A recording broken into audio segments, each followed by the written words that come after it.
Yes. देखिए आज जो हम लोग पढ़ने जा रहे हैं बेसिकली, ठीक है, जो आपका बेसिकली जो मॉड्यूल 2 है, जो आपको स्क्रीन पे दिख रहा होगा, ठीक है, ग्रेविटी डैम। तो अगर आप एग्जाम की बातें करते हो तो एग्जाम में मेनली जो इस चैप्टर से आपका न्यूमेरिकल्स पूछा जाता है, ठीक है।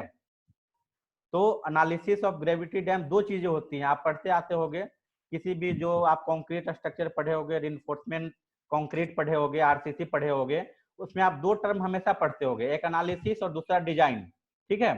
लेकिन दोनों में बेसिक डिफरेंस क्या होता है आपको पता होना चाहिए। एनालिसिस तब आप करते हो, एनालिसिस का मतलब कि ऑलरेडी कोई भी चीज कंस्ट्रक्टेड है, बनी हुई है, ठीक है, और कोई भी चीज बनी हुई है और आप उसका क्या करते हो कि ये देखते हो कि जो एक्सटर्नल लोड है, एक्सटर्नल जो भी लोड आएगा वो सेफ है या नहीं, ठीक है, इसे बोलते हो आप एनालिसिस। अगर आपका एनालिसिस में ओके पाया गया, ठीक है, तो आप बोलते हो कि हाँ ये सेफ है, जो भी लोड आ रहा है मान लीजिए, ठीक है, तो आप बोलते हो सेफ है। डिजाइन क्या होता है कि ऑलरेडी फील्ड कंडीशन आपको दी जाती है, ठीक है। जैसे अगर बिल्डिंग की आप बात करते हो, बीम की बात करते हो या कॉलम की बात करते हो, तो मान लीजिए जो भी डेड लोड है या लाइव लोड है या जो भी और भी जो लोड होते हैं, विंड लोड वगैरह वगैरह या अर्थक्वेक लोड, उन सब कितना लोड आएगा, उस लोड को कैरी करने के लिए आपको किस डायमेंशन का बीम बनाना है या कॉलम बनाना है, उसमें रिइंफोर्समेंट क्या बनाने हैं वो। सिमिलरली जब हम लोग ग्रेविटी डैम की बात करते हैं, तो जो आपका मॉड्यूल 1 है डैम्स एंड रिजर्वायर, तो डैम में बेसिकली क्या होता है आपका कि डैम बेसिकली हम लोग क्यों करते हैं, डैम का क्या पर्पस है, जरा बताइए। कोई भी आदमी डैम क्यों बनाते हैं हम लोग? टू स्टोर वाटर हाँ, टू स्टोर वाटर। और to produce electricity. Very good, सही है। और बताइए। इरिगेशन के लिए बेसिकली वाटर जो आप स्टोर करते हो, हाइड्रो इलेक्ट्रिक पावर प्लांट में यूज करते हो आप, इरिगेशन वाटर के इन सब चीज के लिए यूज करते हो। तो जो वाटर अगर आप स्टोर कर रहे हो, ठीक है, तो अच्छा, दो लोग और एंट्री किए हैं, उन्हें भी एडमिट कर देता हूं। हाँ, अब देखिए, तो एक्चुअली जो आप डैम कंस्ट्रक्ट करते हो या बैराज जो भी कंस्ट्रक्ट करते हो या वियर जो कंस्ट्रक्ट करते हो, तो उस पर क्या है कि आपका वाटर का क्या होता, फोर्स होता, ठीक है। तो वाटर का जो प्रेशर होता है या उसका जो सेल्फ वेट है, ठीक है, तो जो जो भी मटेरियल आप यूज कर रहे हो, जो भी विड्थ प्रोवाइड कर रहे हो या हाइट प्रोवाइड कर रहे हो, that should be sufficient enough, मतलब to sufficient enough to resist the external load due to self weight as well as the water और sometime due to earthquake action. मान लीजिए कभी कभी क्या होता है, आपका अर्थक्वेक अचानक से आ गया, आप नहीं जानते हो कि इंटेंसिटी कितनी है, उस अर्थक्वेक के इंटेंसिटी के कारण हो सकता है कि वाटर का जो मूवमेंट हो बहुत ज्यादा हाई स्पीड से हो, तो आपका डैम क्या हो, फेल हो जाए, ठीक है। तो आपको क्या करना है कि जो आप डैम बनाए हो किसी पर्टिकुलर एरिया में, उस पर्टिकुलर एरिया के फील्ड कंडीशन को देखते हुए, ठीक है, कि ये डैम जो है आपका सफिशियंट है नहीं, ये हमारे लोड को वियर कर सकता है या नहीं, इसे आप बेसिकली क्या बोलते हो, एनालिसिस, ठीक है। अब देखिए क्या क्या चीजें हो सकती है डैम जो हमारा फेल करता है वो। अगर सबसे पहले आप डैम का डिफिनीशन देखो, सबसे बेस्ट चीज, सबसे पहली बात ये होनी चाहिए कि अगर आप डैम किसी भी चीज के बारे में पढ़ रहे हो तो आखिर वो होता क्या है, ठीक है। तो दो चीजें होती है, एक रिजर्वायर होता है, एक डैम होता। तो एक बात आपको मैं बता रहा हूं कि every dam is a reservoir but every reservoir is not a dam. Reservoir का पर्पस भी होता है आपका वाटर स्टोर करना, ठीक है, डैम का पर्पस भी बेसिकली वही होता है, वाटर स्टोर करना। बट दोनों में बेसिक डिफरेंस क्या है आपका, जो लेक होते हैं हमारे, जो पॉन्ड है मान लीजिए कहीं पे, ठीक है, वो सब रिजर्वायर हैं, डैम भी एक रिजर्वायर ही है, लेकिन जो सारे रिजर्वायर हैं वो आपका डैम नहीं है, ठीक है। तो अगर डैम की बेसिक डिफिनेशन जो यहाँ आप देख रहे होगे, डैम में क्या फिजिकल कंस्ट्रक्शन, ठीक है, मतलब आप इसे कंस्ट्रक्ट करते हो या एक बैरियर है, बैरियर मतलब एक रुकावट जो आप बनाते हो, किसी भी कोई नदी है मान लीजिए कहीं पे आप देखते हो किसी भी डैम को, तो उसके अक्रॉस, उसके क्या बोलते हैं, उसके अलोंग। ऐसा नहीं कि डैम जो बनाया जाता है किसी नदी के ट्रांसवर्स में बनाया जाता है, ऐसा कुछ नहीं है, रनिंग फेस में। हाँ, जस्ट रिवर आपकी या रिवर जिस डायरेक्शन में आपकी मूव करती है उसी डायरेक्शन में बेसिकली आप क्या करते हो, डैम को कंस्ट्रक्ट करते हो, ताकि अगर मान लीजिए इन फ्यूचर अगर वाटर लेवल हमारा क्या हो जाए कि वाटर लेवल अगर बढ़ जाए, ठीक है, तो उस वाटर लेवल, अब क्या होता है आपका कि सपोज ये डैम है, इस साइड में मान लीजिए आपका रिवर है, इस साइड में क्या होते हैं, हम नॉर्मली लोग रहते हैं, ठीक है। तो अगर मान लीजिए ड्यू टू हाई फ्लडिंग अगर वाटर लेवल बढ़ जाता है, तो अगर मान लीजिए बहुत ज्यादा अमाउंट ऑफ वाटर अगर मान लीजिए गांव में एंट्री कर गया या कहीं भी शहर में एंट्री कर गया, तो उसके कारण क्या होता है, फ्लड का सिचुएशन आपका क्रिएट हो जाता है। कभी कभी आप देखते भी होंगे कि जब मानसून आता है, जैसे अभी आने वाला है आपका जुलाई अगस्त में, तो क्या होता है, जब कंटिन्यूअस बारिश होती है, कंटिन्यूअस रेनिंग के कारण क्या होता है आपका कि वाटर लेवल क्या होता है, बढ़ जाता है। और वो डैम धीरे धीरे क्या होता है आपका, डैम का जो प्रॉपर्टीज है, जो मान लीजिए उसकी जो मतलब स्ट्रेंथ हो, धीरे धीरे वाटर, बहुत सारे मतलब फैक्टर्स होते हैं, वाटर अगर वाटर आपका परकोलेट करता हो, वाटर एंट्री करते जाए, जिसके कारण सीपेज होने लगता है, तो डैम क्या होता है आपका धीरे धीरे डैमेज होने लगता है। और अचानक से ह्यूज अमाउंट ऑफ वाटर क्या होता है, अचानक से आप न्यूज में पढ़ते होंगे कि अचानक से बहुत ह्यूज अमाउंट ऑफ वाटर कहीं पे डैम ब्रेक हो गया और अगल बगल के गांव में पूरे पानी आ गया। ठीक है, तो अगर बेसिक डिफिनेशन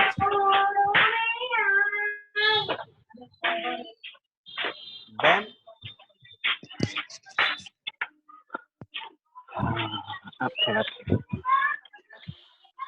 कौन है, मतलब अब देखिए नेक्स्ट आप लोग देखिए नीचे जो आप डायग्राम देख रहे होंगे,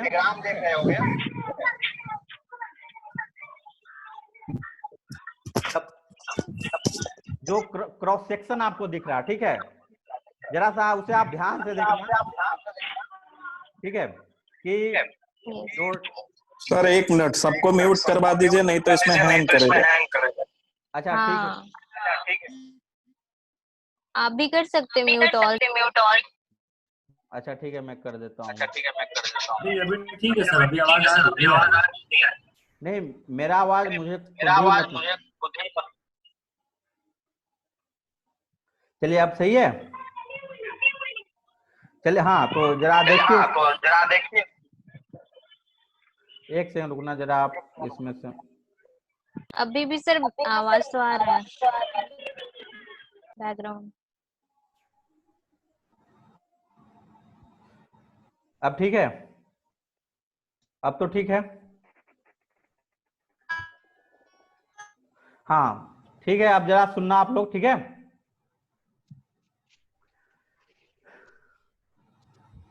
देखिए जो आपका जो डैम है बेसिकली, ठीक है, तो इसमें बेसिकली क्या होता है, डैम के वाटर जिस साइड में होता है आपका, ठीक है, उसे आप बोलते हो अप स्ट्रीम। जो आपका लेफ्ट साइड, जो राइट साइड में, उसे आप बोलते हो डाउन स्ट्रीम। और जो अप स्ट्रीम में जो वाटर है आपका, उसे आप क्या बोलते हो, हेड वाटर, ठीक है। देन जो आपका डाउन स्ट्रीम में जो वाटर है, उसे आप बोलते हो टेल वाटर, ठीक है। जो बेसिकली जो टाइप्स ऑफ अगर डैम की बात करते हो आप, ठीक है, तो बेस्ड ऑन द मटेरियल, क्या आप मटेरियल यूज करते हो। अगर आप सिंपली आप नॉर्मल जो सॉइल जो होता है आपका, अगर आप सॉइल यूज कर रहे हो, ठीक है, तो उसे आप बोलते हो अर्थन डैम। डिफिनेशन यही होता है, सिंपल सा डिफिनेशन, ये they are made up of soil that is filled down perfectly. Next जो है आपका रॉकफिल डैम। रॉकफिल डैम में क्या करते हो आप, थोड़ा सा जो रॉक या बोल्डर वगैरह जो होते हैं वो आप यूज करते हो। फिर steel, depending upon the material, आप क्या क्या मटेरियल यूज कर रहे हो। अगर आप टिम्बर यूज करते हो तो उसे आप टिम्बर डैम बोलते हो। अगर आप स्टील यूज करते हो तो उसे आप स्टील डैम बोलते हो, ठीक है। फिर अगर आप जो आर्च डैम जो है बेसिकली, उसमें क्या है आपका, बेसिकली जो शेप जो होता है आपका, ठीक है, जो डैम का जो शेप होगा वो बेसिकली एक आर्च की तरह ही होगा, ठीक है। मेनली इस चैप्टर से जो आपके एग्जाम पॉइंट ऑफ व्यू से जो इंपॉर्टेंट है कि क्या क्या फोर्स एक्ट करते हैं, वो आपको पता होना चाहिए, ठीक है। तो सबसे पहला जो है आपका ग्रेविटी फोर्स। ग्रेविटी फोर्स क्या होता है आपका, ग्रेविटी नॉर्मल आप सुने होंगे कि ग्रेविटी जो होता है आपका क्या होता है, ड्यू टू सेल्फ वेट, ठीक है। तो सेल्फ वेट के कारण अगर मान लीजिए कि अगर कोई डैम है, डैम का जो सेक्शन होगा आपका generally maximum in case trapezoidal form में होता है, ठीक है। तो उसे एनालिसिस करने के लिए आपको क्या करना है कि आप उसे ट्रायंगल और रेक्टेंगल में 2 पार्ट में डिवाइड कर लो, 2 या 3 पार्ट जो भी हो, आपको ट्रेपेजॉइडल शेप में हो तो उसे आप डिवाइड कर लेना। जो आपके स्क्रीन पे अभी दिख रहा होगा, जैसे सपोज, और जनरली हम लोग जो डैम का जो लेंथ जो कंसीडर करते हैं, ठीक है, वो यूनिट मीटर लेंथ कंसीडर करते हैं। तो जो एक डैम जो दिख रहा है आपको, एक बेसिकली क्या है, अगर उसे आप 2 पार्ट में डिवाइड करते हो तो एक रेक्टेंगल है, एक ट्रायंगल है आपका, ठीक है। तो दोनों का सेल्फ वेट हमेशा डाउनवर्ड डायरेक्शन में आपका एक्ट करता है।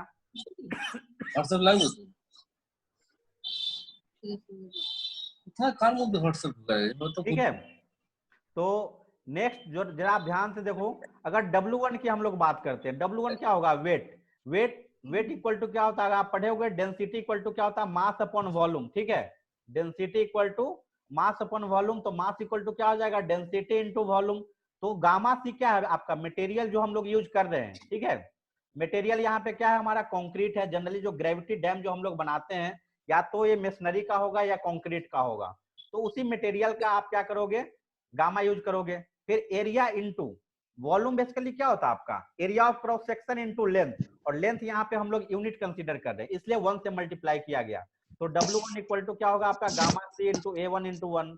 W2 क्या होगा आपका, गामा सी इंटू A2 इंटू 1। तो टोटल वेट अगर आप जोड़ते हो तो दोनों को आप ऐड कर दो। ठीक है, ये बेसिकली क्या हो जाएगा आपका, सेल्फ वेट। सिमिलरली ये तो सेल्फ वेट के कारण अगर आप आगे देखते हो, जो वाटर मान लीजिए कि आपका जो प्रेजेंट होता है आपका, ठीक है, वाटर आपका जो मान लीजिए प्रेजेंट होता है, वो वाटर भी आपका प्रेशर क्रिएट करता है, जिसे कि हम लोग क्या बोलते हैं, हाइड्रोस्टैटिक प्रेशर बोलते हैं।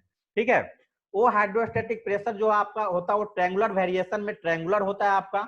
एट द बेस आप पढ़े होंगे ये चीज, सॉइल मैकेनिक्स में भी ये चीजें पढ़े होंगे।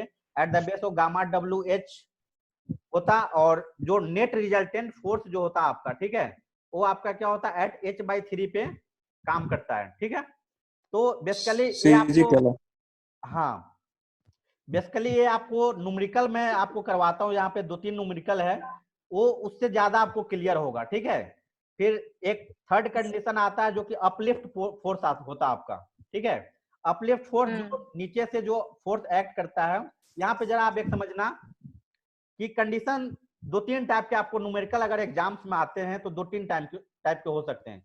जो आप देखो मैं स्क्रीन पे जो दिखा रहा हूँ, या तो केवल हेड वाटर, कहीं पे वाटर कहीं पे ना हो, ना ही हेड,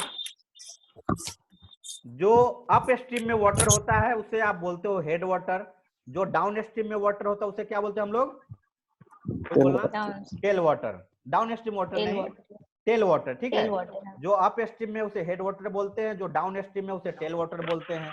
तो पहला कंडीशन ये हो सकता है आपका कि ना ही अप स्ट्रीम में वाटर हो, ना ही डाउन स्ट्रीम में, जिसे हम लोग बोलते हैं रिजर्वायर एम्प्टी कंडीशन। ठीक है, फिर आता है आपका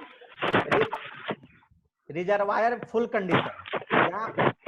यहाँ पे 2 केस हो सकते हैं, या तो केवल हेड वाटर हो, या हेड वाटर भी हो टेल वाटर भी हो। ठीक है, एक ऐसा क्वेश्चन हो सकता है जिसमें आपको जनरली आपको क्वेश्चन में दिया जाएगा कि ड्रेनेज गैलरी प्रोवाइड की गई है। ठीक है, ड्रेनेज गैलरी, अगर ड्रेनेज गैलरी प्रोवाइड की गई है, ठीक है, तो आपको अपलिफ्ट प्रेशर, जो अपलिफ्ट प्रेशर है वो आपको कंसीडर करना पड़ता है। ठीक है, अपलिफ्ट प्रेशर में वेरिएशन क्या आ जाएगा आपका, अगर ड्रेनेज गैलरी नहीं है, ठीक है, अगर ड्रेनेज, आप देखो ऊपर वाला जो है आपका, जो आप अपलिफ्ट फोर्स के नीचे देखना, विदाउट ड्रेनेज गैलरी। ठीक है, ये आपको बहुत समझने वाली चीज है कि अगर ड्रेनेज गैलरी नहीं है तो इन दिस केस जो टेल वाटर, जैसे जो डैम क्रॉस सेक्शन है, आप नीचे पे ध्यान से देखो, जो टी पॉइंट है, तो वहां पे जो प्रेशर होगा, ठीक है, वो होगा gamma W into small H. Small H क्या है आपका, height of the tail water. ठीक है, और अगर आप अप स्ट्रीम साइड में आ जाते हो,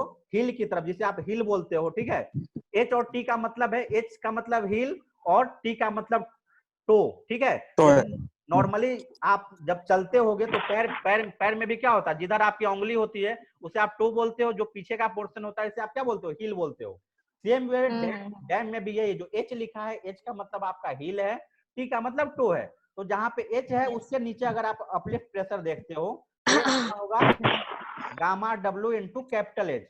कैपिटल एच क्या है आपका, height of the water in the मतलब up stream side, that is head water. तो ऑब्वियस सी बात है कि जो हेड वाटर है आपका वो ज्यादा है। ठीक है, तो अगर आप ट्रेपेजॉइडल वेरिएशन होगा, लेकिन अगर आप ड्रेनेज गैलरी प्रोवाइड कर देते हो, ठीक है, तो ड्रेनेज गैलरी प्रोवाइड करने के कारण क्या एक चेंज आता है आपका, ये ट्रेपेजॉइडल ना हो करके थोड़ा सा पैराबोलिक शेप में आ जाता आपका। ठीक है, पैराबोलिक शेप में आ जाता, और at the point of drainage gallery, जहां पे आपका ड्रेनेज गैलरी है, ठीक है, उस पे जो वेरिएशन है, वो जो वैल्यू है, हाँ यहाँ पे एक करेक्शन ये है, मैं बता रहा हूँ, जो आपको दिख रहा होगा, गामा W कैपिटल एच नहीं हो प्लस, तो gamma W into capital H नहीं है, वो gamma W into small H. ठीक है, then it is added to gamma W/3 into H-H। जो मैं वीडियो बना करके आपको दिया था उसमें मैं इस बताया था कि ड्रेनेज गैलरी वाला सीन, ठीक है। तो डायरेक्टली हम लोग क्या करते हैं, और भी फोर्स होते हैं जैसे अर्थक्वेक फोर्स है आपका, ठीक है। ये सारी चीजें हैं जो हमें कंसीडर करनी पड़ती है, ठीक है। मेनली आप जो न्यूमेरिकल है, जो आपके एग्जाम पॉइंट ऑफ व्यू से बहुत ही ज्यादा इंपॉर्टेंट है, अभी जो आने वाला एग्जाम है वो भी, ठीक है, उसके लिए भी, और जो आपका जो मंडे से एग्जाम होगा, और बेसिकली जो आपका जो फाइनल एग्जाम होता है, तो इस तरह के न्यूमेरिकल आपके 10 से 12 नंबर में पूछे जाते हैं, ठीक है। तो मैं आपको अब देखिए, उससे पहले ये सारे फोर्स कौन कौन से फोर्स होते हैं। आइस, अगर मान लीजिए आपके डैम के ऊपर, डैम मान लीजिए आपका हिली एरिया में है, ठीक है, जैसे मान लीजिए जम्मू कश्मीर हो गया, हिमाचल प्रदेश हो गया, उस सब जगह में क्या होता है आपका कि रेगुलर क्या होती है आपकी स्नो फॉलिंग होती रहती है, ठीक है, बर्फबारी जिसे बोलते हैं। तो वहां पे कभी कभी क्या है, आपको वो भी कंसीडर करना है एज ए इंजीनियर। अगर आप डिजाइन कर रहे हो कोई चीजें, तो आपको एक्सट्रीम से एक्सट्रीम कंडीशन, ठीक है, मतलब सबसे वर्स्ट सिचुएशन क्या हो सकती है वो आपको कंसीडर करके चलना है, ठीक है। तो आइस प्रेशर भी आपको कंसीडर करना है, विंड प्रेशर भी आपको कंसीडर करना है कि मान लीजिए जहां पे आपका डैम है वहां का विंड क्या है, क्योंकि अगर आप थ्रू आउट इंडिया या थ्रू आउट वर्ल्ड अगर आप विंड का डाटा कलेक्ट करते हो, तो हर जगह विंड का जो स्पीड जो होती है, ठीक है, या विंड की जो इंटेंसिटी होती है वो सेम नहीं होती है, ठीक है, कहीं पे कम होती है, कहीं पे ज्यादा होती है, ठीक है।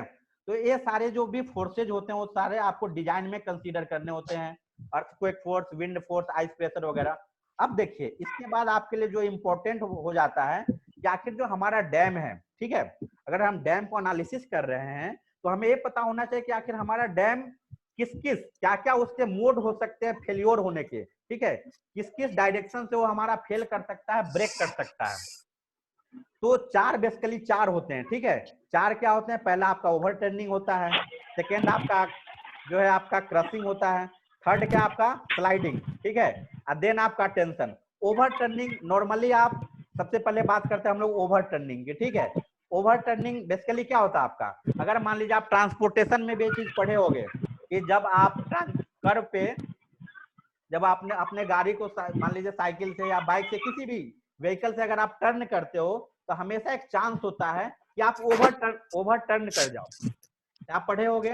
इस कारण से हम लोग क्या करते हैं, वहां पे एक सुपर एलिवेशन प्रोवाइड करते हैं। हाँ, बहुत सही बोले, जो भी बोले कि सुपर एलिवेशन प्रोवाइड करते हैं, ताकि जो एक्सटर्नल फोर्स है जो आपको बाहर की तरफ ले जाती है उसे बैलेंस करता है, ताकि आपका जो व्हीकल है प्लस साथ साथ में आप भी जो भी ड्राइवर है वो वहां पे ओवरटर्न ना करे, आप सड़क से बाहर जाकर के गिरे ना। सिमिलरली यहाँ पे क्या होगा आपका कि मान लीजिए कि जो वाटर है हमारा, ठीक है, वाटर जो भी वाटर होगा, मतलब मान लीजिए हेड वाटर जो भी है जो अप स्ट्रीम साइड में, वो हमेशा क्या चाहेगा, आप मान लीजिए ये अगर आपका डैम है, ठीक है, तो ये हमेशा सपोज मान लीजिए जो मैं दिखा रहा हूँ, जो मान लीजिए मेरा जो पाम है, सपोज ये डैम है, तो इधर से जो अगर वाटर होगा ये हमेशा इसको क्या चाहेगा, इधर टर्न करवाना, ठीक है। लेकिन इसका जो सेल्फ वेट है, मान लीजिए सपोज आप खुद को मानिए कि आप कहीं पे खड़े हो, ठीक है, आप खुद को मान लीजिए कि एक डैम का एक छोटा सा सेक्शन आप हो, कोई साइड से कोई आपको धक्का दे रहा, ठीक है, कोई फोर्स लगा रहा, अगर मान लीजिए आप पतले आदमी हो गए, ठीक है, अगर आप मान लीजिए आपका वेट कम होता है, अगर मान लीजिए आपका वेट कम होता है तो आप इजीली क्या करोगे, टर्न कर सकते हो। लेकिन जो मान लीजिए मोटे लोग हैं जिनका वेट ज्यादा है सपोज, ठीक है, तो वो थोड़ा रेसिस्ट करेंगे, ठीक है। तो यानी कि दो बातें हम लोग बोल रहे हैं। और हमेशा आप एक चीज पढ़े होंगे, जब भी आप 10th में या इंजीनियरिंग के जो फर्स्ट में आप पढ़ते हो बेसिक मैकेनिक्स, उसमें पढ़े होंगे कि जब भी कोई फोर्स किसी एक पर्टिकुलर डिस्टेंस पे एक्ट करता है तो क्या क्रिएट होता है, आपका मोमेंट क्रिएट होता है, ठीक है, मोमेंट। हाँ, तो यहाँ पे आपका एक हॉरिजॉन्टल फोर्स भी लग रहा है, वर्टिकल फोर्स भी लग रहा है। अब देखिए हॉरिजॉन्टल फोर्स किस तरह का मोमेंट क्रिएट करेगा, वर्टिकल फोर्स आपका किस तरह का मोमेंट क्रिएट कर रहा, वो हमें देखना है, ठीक है। तो हॉरिजॉन्टल फोर्स आपका कौन सा मोमेंट करेगा, ये आपके लिए सही नहीं है। अगर हॉरिजॉन्टल फोर्स ज्यादा है, वाटर का प्रेशर ज्यादा है, तो वो आपके लिए निगेटिविटी है as a design of dam, ठीक है, ये आपके लिए सही नहीं है, ठीक है। देन आपका क्या है, तो यानी कि जो हॉरिजॉन्टल फोर्स है आपका, ठीक है, ये आपको ओवर टर्निंग मोमेंट क्रिएट करेगा। अगर लेकिन इसको रोकने के लिए जो आपका जो वेट है, ठीक है, जो वर्टिकल है, वो कौन सा मोमेंट क्रिएट करेगा? बताना कोई लोग आप में से। अगर हॉरिजॉन्टल फोर्स आपका ओवरटर्निंग मोमेंट क्रिएट कर रहा, तो वर्टिकल फोर्स कौन सा मोमेंट क्रिएट करेगा? Uplift pressure, resisting moment. अब देखिए, तो दो तरह के मोमेंट हो गए हमारे पास। एक आपका हो गया ओवरटर्निंग मोमेंट, एक आपका रेसिस्टिंग मोमेंट। ओवरटर्निंग मोमेंट वो मोमेंट है जो आपके डैम को टर्न करना चाहता, रोटेट करना चाहता, ठीक है। और जो दूसरा है रेसिस्टिंग मोमेंट, वो आपके डैम को क्या कर रहा है? स्टेबल करके रख रहा है, ठीक है। यानी कि हर किसी केस में अगर आपके डैम को ओवरटर्न नहीं होना है, ठीक है, आप चाहते हो कि आपका डैम ओवरटर्न ना हो, तो क्या होना चाहिए कि जो रेसिस्टिंग मोमेंट है, जो रोकने वाला जो मोमेंट है, जो रोकने वाला मोमेंट है, वो आपका ज्यादा होना चाहिए। यानी कि जो एमआर है, टोटल एमआर सिग्मा जो आपको दिख रहा है यहाँ पे, यानी कि ये केवल और भी मोमेंट के कारण हो सकता है, केवल वर्टिकल फोर्स के अलावा और भी जो भी फोर्स एक्ट करे, ठीक है, जो रेसिस्टिंग मोमेंट क्रिएट करते हो, ठीक है, वो सारे के सारे रेसिस्टिंग मोमेंट का जो सम होगा, ठीक है, जो सम होगा वो आपको क्या होना चाहिए?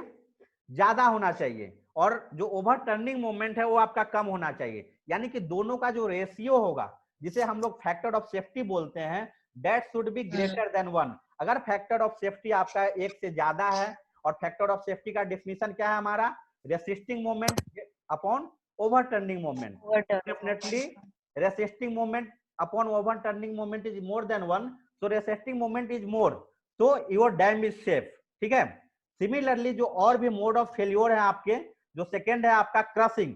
क्रशिंग का क्या मतलब है कि पूरा का पूरा डैम जो है आपका, जो डैम मटेरियल है, वो सारा का सारा क्या हो जाएगा? आपका क्रश हो जाएगा। जो आप पढ़े होंगे सिमिलर टाइप का क्रशिंग टेस्ट हम लोग जो कंडक्ट करते हैं ट्रांसपोर्टेशन में, अगर आपको याद होगा, ठीक है, तो उसमें बेसिकली क्या करते हैं हम लोग? ग्रेजुअल लोड अप्लाई करते हैं, ठीक है, 40 टन का टोटल लोड होता है, 4 टन पर मिनट से अप्लाई करते हैं, ठीक है। और एट द एंड क्या होता है? जो भी मटेरियल आप यूज करते हो, ठीक है, एग्रीगेट जो एक स्पेसिफिक टाइप का, उसे आप क्रश करने का कोशिश करते हो।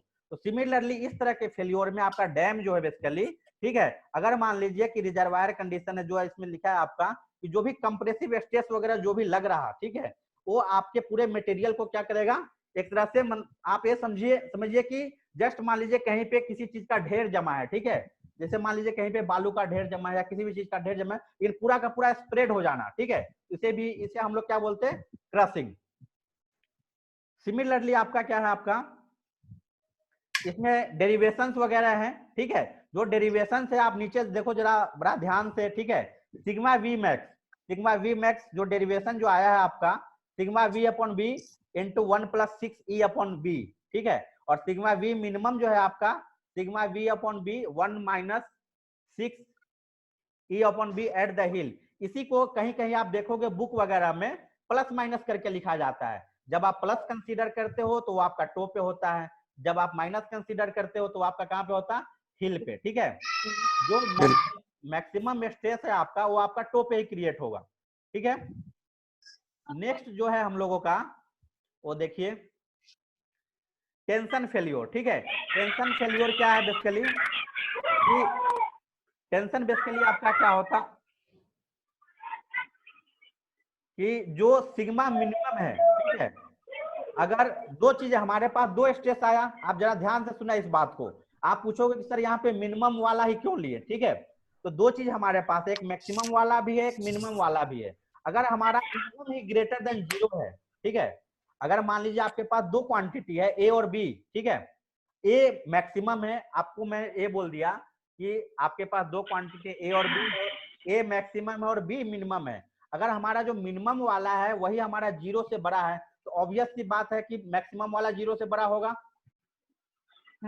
बताना बाकी कोई लोग, ठीक है। तो जो हमारे पास दो वैल्यू थी, एक हिल पे और एक कहाँ पे? टो पे, ठीक है। तो उन दोनों में से जो मिनिमम है हम उसी को चेक कर रहे हैं, ठीक है, कि यही हमारा 0 से अगर बड़ा हो गया, ठीक है, तो जब इसे आप सोल्व करोगे मैथमेटिकल एक्सप्रेशन को, sigma V upon B into 1 - 6 upon B, तो ये आपका आएगा E less than B by 6। यानी कि जो इसेंट्रिसिटी होनी चाहिए, ठीक है, जो इसेंट्रिसिटी हम लोग कैलकुलेट करते हैं, ठीक है, जिसका फॉर्मूला आपको मैं बता चुका हूं, जो वीडियो लेक्चर में आपको दिया था, E equal to B by 2 minus X bar, ठीक है, उससे आप कैलकुलेट करोगे, ठीक है। और अगर E हमारा बी बाई 6 से लेस है, कम है, यानी कि हमारा जो डैम है उसमें टेंशन फेल्योर नहीं होगा, ठीक है। ये बात आपको याद रखना है ऑब्जेक्टिव पॉइंट ऑफ व्यू से भी, और नॉर्मली जब आप बड़ा क्वेश्चन करते हो तो ये चेक आपको करना पड़ता है कि वेदर, आपका क्वेश्चन ऐसे होता है जनरली कि check whether the dam is safe in tension और नॉट, कि जो आपको डैम दी गई है कुछ डायमेंशंस की for the given condition water hydrostatic condition, उस कंडीशन में डैम आपका टेंशन में फेल करेगा या नहीं। तो उसके लिए क्या करना है, आपको इसेंट्रिसिटी कैलकुलेट करनी है। और इसेंट्रिसिटी आप कैसे कैलकुलेट करोगे, E equal to B by 2 minus X bar से। अगर इसेंट्रिसिटी बी बाई 6 से कम है तो आपका डैम टेंशन में ओके है, ठीक है।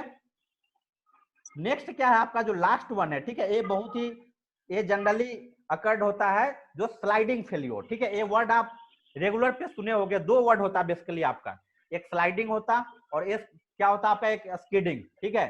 तो स्लाइडिंग और स्किडिंग में ये सेम चीज, आप ट्रांसपोर्टेशन में इसके थ्रू भी गए होंगे।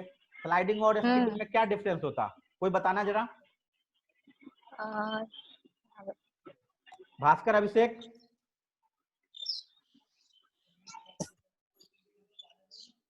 जी सर। हाँ भास्कर, जरा बताना, स्लाइडिंग क्या होता है। स्लाइडिंग मतलब फिसल जाना। अच्छा ठीक है, स्लाइडिंग मतलब फिसल जाना, ओके।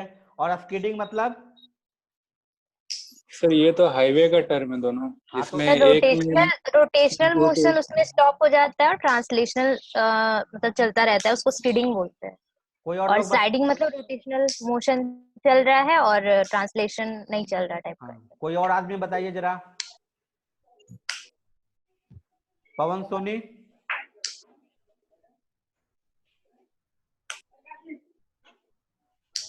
जरा आप बताइए कोई भी आदमी, स्लाइडिंग और स्किडिंग में क्या बेसिक डिफरेंस होता। चलिए ठीक है, मैं बताता हूँ, ठीक है। देखिए, ये चीज आप ट्रांसपोर्टेशन में ऑलरेडी, जब भी आपका ट्रांसपोर्टेशन में रहा होगा, ये चीज पढ़े होगे। अगर मान लीजिए आप कोई भी ऑब्जेक्ट है, ठीक है, नॉट ओनली व्हीकल ओनली, और कोई भी ऑब्जेक्ट है, अगर उसका जो दो मोमेंट होते हैं किसी भी ऑब्जेक्ट के, एक होता है आपका ट्रांसलेशनल मोमेंट, एक होता है आपका रोटेशनल मोमेंट। अगर आपका ट्रांसलेशनल मोमेंट मतलब किसी एक सिंगल एक्सिस में, ठीक है, डायरेक्शन में मोमेंट अगर ज्यादा है तो उसे आप बोलते हो स्लाइडिंग। अगर आपका ट्रांसलेशनल मोमेंट कम हो और रोटेशनल मोमेंट ज्यादा हो गया, ठीक है, तो उसे आप क्या बोलते हो, स्लिपिंग, ठीक है। यस। अब देखिए यहाँ पे आपको जो स्लाइडिंग फेल्योर है, इसका ये मतलब है कि आपका जो डैम है बेसिकली, ठीक है, अगर आप मान लीजिए कहीं पे आप खड़ा हो, सिंपल आप खुद पे मान लीजिए, या मान लीजिए कहीं पे कोई बॉक्स रखा हुआ है, ठीक है, अगर मान लीजिए किसी साइड से, मान लीजिए कि जिस साइड में वाटर है हमारा, ठीक है, आप जनरली ये चीज पढ़े होंगे, फ्रिक्शन बेसिकली क्या होता है, अगर आप आगे की तरफ मूव करते हो, ठीक है, तो हमेशा फ्रिक्शन जो है आपका पीछे की तरफ लगता है, और उसका वैल्यू भी आप पढ़े होंगे, म्यू इंटू एन, और एन क्या होता है, नॉर्मल, ठीक है, जो कि हाँ mg के बराबर होता है, ठीक है। और म्यू क्या होता है आपका, कोएफिशिएंट ऑफ फ्रिक्शन, यानी कि आपका जो, और डैम आपका मूव कैसे कर सकता है, यानी कि डैम अगर हॉरिजॉन्टल डायरेक्शन में मूव कर रहा है तो कोई ना कोई फोर्स होना चाहिए, और यहाँ पे जो फोर्स है बेसिकली आपका स्लाइडिंग केस में, जो डैम के केस में, वो आपका वाटर है, ठीक है। जो अप स्ट्रीम में जो वाटर है, वो वाटर आपका क्या कर रहा है, मान लीजिए वाटर तो है, ठीक है, अगर वाटर मान लीजिए स्टैग्नेट है, स्टैग्नेट का मतलब वाटर रुका हुआ, ठहरा हुआ, ठीक है। लेकिन अगर मान लीजिए वाटर, मान लीजिए किसी कारणवश, विंड के कारण या अर्थक्वेक के कारण, अगर वाटर आपका मोशन में है, ठीक है, यानी कि वाटर के पास वेलोसिटी है, तो आपका फोर्स एग्जर्ट करेगा, उस फोर्स के कारण हो सकता है कि डैम आपका क्या करे, आगे मूव कर जाए, ठीक है।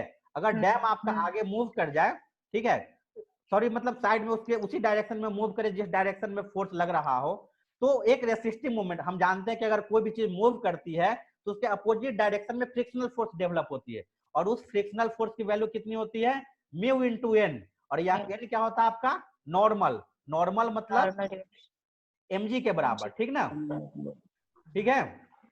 तो यहाँ पे क्या होगा आपका, मान लीजिए सिग्मा एच जो आप देख रहे हो, वो सिग्मा एच आपका हॉरिजॉन्टल फोर्स हो गया, और जो फ्रिक्शनल फोर्स है म्यू इंटू एन, और यहाँ पे नॉर्मल टोटल वर्टिकल फोर्स के बराबर हो जाएगा। ठीक है, यानी कि हम अब देखिए आपका डैम स्लाइड ना करे, ठीक है, आप ऐसा थोड़ी चाहोगे कि डैम हमारा यहाँ है, कल के डेट में कहीं और पहुंच, मान लीजिए आपका कॉलेज है जहाँ पे आप कॉलेज है, डैम आज कॉलेज पे है, कल के डेट में ITI मोड़ पे पहुंच गया, कल के डेट में चास पे पहुंच गया, तो ऐसा तो है नहीं। ठीक है, तो यानी कि जो रेसिस्टिंग फोर्स है, ठीक है, ये कब नहीं होगा, अगर रेसिस्टिंग फोर्स, मान लीजिए जो फोर्स अप्लाई हो रही है, ठीक है, अगर रेसिस्टिंग फोर्स उससे ज्यादा हो, यानी कि जो हमारा फ्रिक्शनल फोर्स है that should be greater than the horizontal force developed due to the water, यानी कि जो FF जो आप देख रहे हो, FF should be greater then sigma H, और FF किसके बराबर है, म्यू इंटू सिग्मा V के बराबर, that should be greater then sigma H। तो फिर यहाँ पे हम लोग एक टर्मिनोलॉजी हमेशा आप देखते होंगे, जब भी हम लोग स्टेबिलिटी की बात करते हैं, चाहे वो स्ट्रक्चर में बात करो या रेनफोर्समेंट में या कहीं भी, इवन दो सॉइल में, तो यहाँ भी आपका फैक्टर ऑफ सेफ्टी आएगा। और फैक्टर ऑफ सेफ्टी आप हमेशा याद रखना, फैक्टर ऑफ सेफ्टी हमेशा होता है रेसिस्टिंग फोर्स या मोमेंट डिवाइड बाय जो आपके अगेंस्ट है। ठीक है, यानी कि तो यहाँ पे रेसिस्ट कौन सा कर रहा है, रेसिस्ट मतलब जो आपके पॉजिटिव में आपके साथ है, that is mu into sigma V, ये आपके डैम को रोकेगा, that is frictional force. Sigma H क्या कर रहा है, वो ट्राई कर रहा है आपके डैम को मूव करवा देना। ठीक है, कभी कभी क्या होता है, एक टर्म आपको दिखता होगा, आप पूछोगे न्यूमेरिकल वगैरह में सर बॉन्ड स्ट्रेंथ, तो एक कभी कभी आपको न्यूमेरिकल्स में Q भी दी जाती है। ठीक है, जो बॉन्ड स्ट्रेंथ बेसिकली क्या होता है आपका, जो अगर मान लीजिए डैम जो बेस के साथ अटैच्ड हो, ठीक है, कभी कभी अगर नॉर्मल वो सारे हर केस में नहीं होता, ठीक है, अगर मान लीजिए बेस के साथ अटैच्ड हो तो एक बॉन्डिंग बन जाता, ठीक है, that is Q into B। ठीक है, जो Q जो है आपका बॉन्ड स्ट्रेंथ है और B आपका क्या हो जाएगा, base width of the dam, और 1 हम लोग जो क्या लेते हैं उसको यूनिट जो आपका लेंथ लेते हैं, तो वो भी आपका क्या काम करेगा, एक तरह से रेसिस्टिंग फोर्स का। तो फैक्टर ऑफ सेफ्टी जो है आपका mu sigma V plus QB upon sigma H। लेकिन हाँ, एक चीज ध्यान देने की बात है कि अगर आप जब बॉन्ड स्ट्रेंथ यूज कर रहे हो तो इसे केवल फैक्टर ऑफ सेफ्टी ना बोल करके हम लोग शियर फ्रिक्शन फैक्टर बोलते हैं। ठीक है, और जनरली जो शियर फ्रिक्शन फैक्टर का जो वैल्यू है आपका, तो यहाँ पे भी वही बात है, it should be more than 1। ठीक है, अब चलिए डिजाइन स्टेप है, जरा उसको ध्यान से देखिए, क्योंकि आपके एग्जाम पॉइंट ऑफ व्यू से जो आपका यूनिवर्सिटी का जो एग्जाम होगा उससे सबसे ज्यादा इंपॉर्टेंट यही है कि सबसे पहला काम आपको क्या करना है, जो भी डैम है आपका, डैम का लेंथ मान लीजिए बहुत होगा, तो ऐसा नहीं कि टोटल आप डैम लेंथ 500 मीटर या 2 किलोमीटर है या 10 किलोमीटर है, वो आप कंसीडर करने जा रहे हो, बिकॉज आपको एनालिसिस करना है। ठीक है, तो एनालिसिस करने के लिए यूनिट लेंथ काफी है, तो आप क्या करते हो कि यूनिट लेंथ कंसीडर कर लेते हो। ठीक है, यूनिट लेंथ कंसीडर करने के बाद आपका पहला टारगेट ये है कि जितने भी फोर्स लग रहे हैं, whether it is a horizontal force और इट्स अ वर्टिकल फोर्स, ठीक है, तो इन सारे फोर्सेज को आप क्या करोगे, कैलकुलेट करोगे with the help of magnitude and direction both. केवल मैग्नीट्यूड ही नहीं, डायरेक्शन भी आपको निकालना है, ये डाउनवर्ड में एक्ट कर रहा है या अपवर्ड में एक्ट कर रहा। ठीक है, ये सारे चीजें। देन सेकेंड काम आपका क्या है, लीवर आर्म निकालना। लीवर आर्म क्या होता है बेसिकली आपका, अगर मान लीजिए हमारा हॉरिजॉन्टल फोर्स है तो हम ये देखेंगे कि बेस से कितने हाइट पे काम कर रहा है। अगर हमारा ये वर्टिकल फोर्स है तो एक रिफरेंस लेते हैं, हिल को भी ले सकते हैं, टो को भी ले सकते हैं, बट प्रॉब्लम यह है कि जो आप जो देखो E लेस देन B/6 या और भी जो भी चीजें, तो वहां पे टो को रेफरेंस मान करके किया गया है। तो आप क्या करोगे, टो को रेफरेंस लोगे, टो से कितने डिस्टेंस पे ये आपका जो वर्टिकल फोर्स, जो भी वर्टिकल फोर्स है, चाहे वेदर इट इज अपवर्ड और डाउनवर्ड, चाहे वो नीचे लग रहा हो या ऊपर लग रहा हो, वो टो से कितने डिस्टेंस पे लग रहा है, उस वैल्यू को आप कैलकुलेट करोगे, लिख लोगे, लीवर आर्म बोलोगे। फिर आप उन सब के कारण मोमेंट कैलकुलेट करो। अब आपको यहाँ पे ध्यान देना है कि कोई जरूरी नहीं है कि सारे के सारे हॉरिजॉन्टल फोर्स जो हो वो आपके जो हो वो ओवरटर्निंग ही हो, कौन से होंगे कौन से नहीं होंगे वो मैं आपको बताता हूँ। जैसे अगर मान लीजिए हमारा डैम है, ठीक है, अगर डैम के जो डैम में दो वाटर कहाँ हो सकता है, एक आपका अप स्ट्रीम में हो सकता है, दूसरा हो सकता है आपका डाउन स्ट्रीम में। तो जो अप स्ट्रीम वाटर है उसके कारण जो मोमेंट क्रिएट होगा वो आपका ओवरटर्निंग होगा, वो m0 के अंदर आएगा। ठीक है, लेकिन जो टेल वाटर है वो आपका क्या आएगा, वो थोड़ा रेसिस्टिंग होगा, क्योंकि वो फोर्स आपका ऐसे एक्ट कर रहा है तो वो काउंटर करेगा। ठीक है, अगर आप बात करते हो वर्टिकल फोर्स की, जो तो वेट के कारण जो फोर्स जो डाउनवर्ड होगा वो आपका क्या होगा, रेसिस्टिंग, ठीक है, वो आपको डैम को रोक रहा। मान लीजिए कि ये डैम है आपका, ये डैम आपका मूव कर रहा, लेकिन वेट के कारण, वही बात जो मैं एग्जांपल दिया कि कोई मान लीजिए अगर साइड से फोर्स एक्ट कर रहा, पतला आदमी तो हो सकता है वो गिर जाए, नीचे गिर जाए, लेकिन अगर मान लीजिए कोई मोटा आदमी है जिसका वेट मान लीजिए ज्यादा हो, ठीक है, तो उसको थोड़ा सा डिफिकल्ट है। और जो नीचे से जो मान लीजिए कोई ऑब्जेक्ट है यहाँ से, ठीक है, मान लीजिए ऐसा सिंपल सा ऑब्जेक्ट है, तो नीचे से जो, जिसे हम लोग अपलिफ्ट बोलते हैं, तो जो अपलिफ्ट प्रेशर है वो हमेशा का हमेशा क्या करेगा, आपका ये एक्ट करेगा आपके डैम को ओवरटर्न करने का, ठीक है। ये आपके लिए रेसिस्टिंग हो जाए, सॉरी ओवरटर्निंग मोमेंट क्रिएट कर देगा। तो ये सारी चीजें आपको ध्यान होनी चाहिए कि प्लस माइनस का कैसे लेना है। फिर आपको क्या करना है कि एक नेट मोमेंट निकालना है, ठीक है। नेट मोमेंट मतलब पॉजिटिव कितना, निगेटिव कितना, वो मोमेंट आप निकाल लीजिए। तो जो अब देखिए आपको क्या करना है, जैसे आप पढ़े होंगे, ये चीज बेसिकली आप पढ़े होंगे इंजीनियरिंग मैकेनिक्स में कि बहुत सारे फोर्स एक्ट कर रहे हैं, तो net resultant whether it will act, तो उसके लिए आप क्या करते हो कि F1 x1 bar plus F2 x2 bar plus F3 x3 bar divide by F1 plus F2 plus F3, यानी कि moment due to all forces whether it's a positive और negative upon summation of all forces. ये आपको basically क्या देता है कि जो नेट फोर्स है आपका वो कहाँ पे एक्ट कर रहा है, यानी कि रिजल्टेंट फोर्स कहाँ पे एक्ट कर रहा है। हाँ, ये आपको बेसिकली देता है आपको एक्स बार। तो एक्स बार इक्वल टू क्या हो जाए आपका m अपॉन सिग्मा भी। m क्या है आपका नेट मोमेंट है, अल्जेब्राइक मोमेंट है, जो कि resisting moment minus summation of resisting moment upon minus summation of overturning moment upon sigma vertical, ठीक है, यानी कि नेट वर्ट कहाँ। अब जब जैसे ही आप एक्स बार निकाल लेते हो तो अगला टारगेट आपका होता है इसेंट्रिसिटी निकालना, ठीक है, जो आपको नेक्स्ट पेज में दिख रहा होगा। इसेंट्रिसिटी का फॉर्मूला मैं आपको बता चुका हूँ, E equal to B by two minus X bar. E equal to B by two minus X bar जैसे ही निकाल लिए आपके पास E आ गया। अब यहाँ से आपको क्या करना है कि चेक करना है आपको, ठीक है। पहला चेक आप करोगे किसके लिए, ओवरटर्निंग के लिए। ओवरटर्निंग के लिए आप फैक्टर ऑफ सेफ्टी निकालोगे, ठीक है। Factor of safety equal to क्या होगा, वही आपका sigma M R upon M naught, sigma M naught. अगर वो आप कैलकुलेट करते हो, अगर ये आपका एक से ज्यादा आता है, ठीक है, अगर एक से ज्यादा आता है यानी कि आपका जो डैम है वो ओवरटर्निंग में सेफ है, आपका डैम टर्न नहीं होगा, ठीक है, आपका डैम वो डैम विल बी स्टेबल। दूसरा आप टेंशन फेल्योर चेक करने के लिए मैं बताया ई निकालिए, और ई का ऑलरेडी आपके पास फॉर्मूला है B by two minus X bar, ठीक है। तो अगर ई आपका बी बाई सिक्स से कम है यानी कि टेंशन फेल्योर नहीं होगा। तो क्या क्या हो गया आपका, और आपका ओवरटर्निंग हो गया, टेंशन हो गया। तीसरा बचता है आपका स्लाइडिंग, ठीक है। तो स्लाइडिंग के लिए आपका क्या फॉर्मूला है, सॉरी, स्लाइडिंग के लिए वही आपका factor of safety equal to mu sigma V upon sigma H, ठीक है। तो उससे आप निकाल सकते हो, म्यू जो वैल्यू होगी वो दी जाएगी।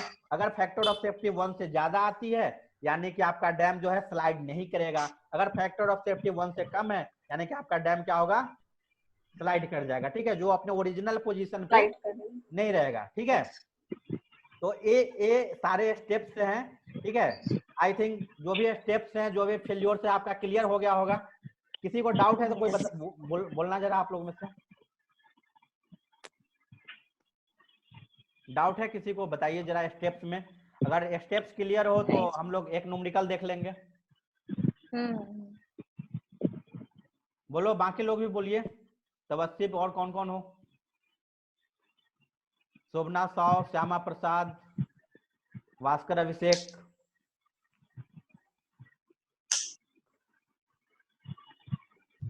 बोलिए कोई डाउट है, डाउट वगैरह है तो, नहीं तो हम लोग न्यूमेरिकल आगे देखते हैं। सर वो वाला एक बार फिर से बताइएगा।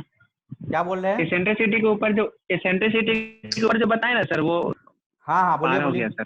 अच्छा ठीक है, कोई बात नहीं है, मैं कर देता हूँ। देखिए एसेंट्रिसिटी जो हमें ई जो निकालना है, ठीक है, बस उसके ऊपर नहीं सर, उसके ऊपर वाला जो स्टेप 5 में था सर। अच्छा स्टेप 5, ओके ओके, देखिए स्टेप 4 5 सर। हाँ समझ गया। देखिए जब आप सारे के सारे रेसिस्टिंग मोमेंट निकाल लोगे और आप ओवरटर्निंग मोमेंट निकाल लोगे, ठीक है, तो रेसिस्टिंग मोमेंट क्या करेगा, आपका आपके डैम को रोकेगा, ठीक है, फेल नहीं होने देगा, ओवरटर्न नहीं होने देगा, स्लाइड नहीं होने देगा। लेकिन ओवरटर्निंग मोमेंट का हमेशा कोशिश ये होगा कि आपके डैम को ओवरटर्न कर दे।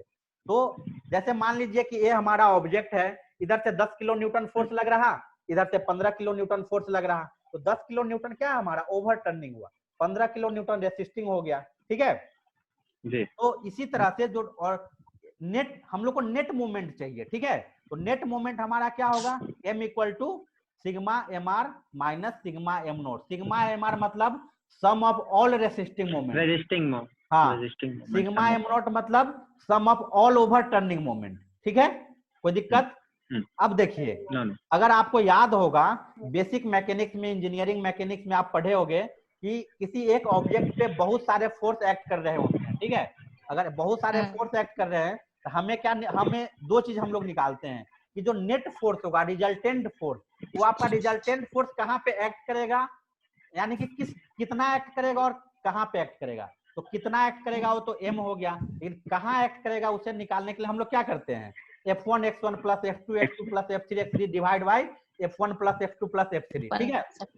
तो जो f1 x1 क्या होता है, force into distance, that is moment. यहाँ पे x बार इक्वल टू वही है m, मतलब net moment divide by sigma v, मतलब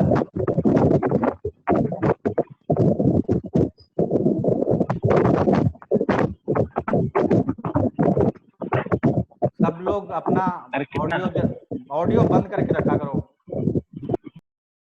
हाँ देखिए, एक्स बार जो है वही आपका m अपॉन सिग्मा वी है। जैसे ही आप एक्स बार बेसिकली आपको ये देगा कि जो नेट वर्टिकल फोर्स है, ठीक है, जो नेट फोर्स है आपका, वो टो से कितने डिस्टेंस पे जा रहा, ठीक है, वो टो से कितने डिस्टेंस पे जा रहा। अब फिर उसके बाद आप इसेंट्रिसिटी निकाल लो। इसेंट्रिसिटी का जो फॉर्मूला है आपके पास equal to B by two minus X bar, ठीक है। फिर जैसे ही इसेंट्रिसिटी आप निकाल लोगे, ई लेस देन ई आपका बी बाई सिक्स से कम है या नहीं, अगर कम है यानी कि आपका जो डैम है वो टेंशन में सही है, अगर ज्यादा है मतलब आपका dam there is a chance, there is a possibility tension में फेल हो जाएगा। हाँ ठीक है।